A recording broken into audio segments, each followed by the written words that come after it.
నమస్కారం ఘంటారావానికి స్వాగతం. ముందుగా ప్రధానాంశాలు. రాష్ట్రంలో అంతకంతకు పెరుగుతున్న ఎండల తీవ్రత, భరించరాని ఉక్కపోతతో ఖమ్మం ప్రజల ఉక్కిరిబిక్కిరి.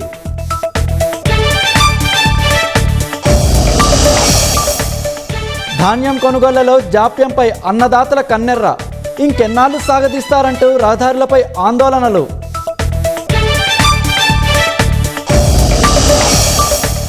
అధికారంలోకి రాగానే ఫ్యూచర్ సిటీని రద్దు చేస్తామన్న హరీష్ రావు, రేవంత్ రెడ్డి రియల్ ఎస్టేట్ వ్యాపారం చేస్తున్నారని మండిపాటు.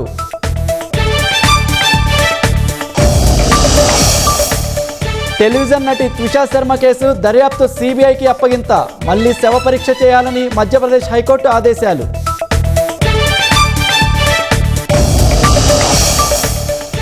ఇరాన్తో యుద్ధంలో అగ్రరాజ్యానికి భారీ నష్టం, ఎయిర్ డిఫెన్స్ క్షిపణులు సగం ఖాళీ అయినట్లు కథనాలు.